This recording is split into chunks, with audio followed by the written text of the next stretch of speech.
السلام علیکم عزتمنو نننۍ معلومات د نوسته ورځ د ماشومانو سره جنسي زیاتې ډیریږي او د دې تر اوسه پورې مخنیوی نه دی شوی.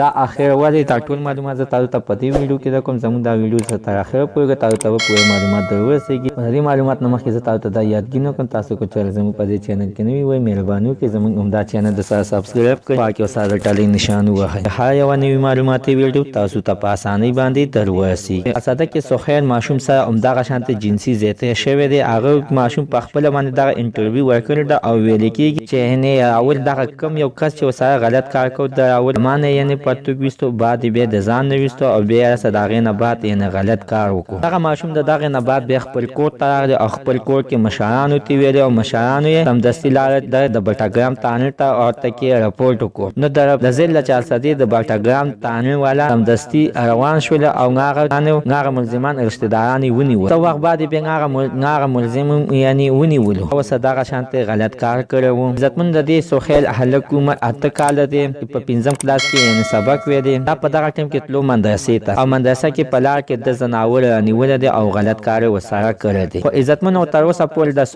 د سخیر چې کوم یو خپل پلار دی هغه په سعودي عرب کې دی، په سعودي عرب کې مسافري کوي او بابا یې ویلي دی چې تر اوسه پورې زموږ د پولیسو لا تپوس هم نه دی کړی، نه راته څوک راغلي دي.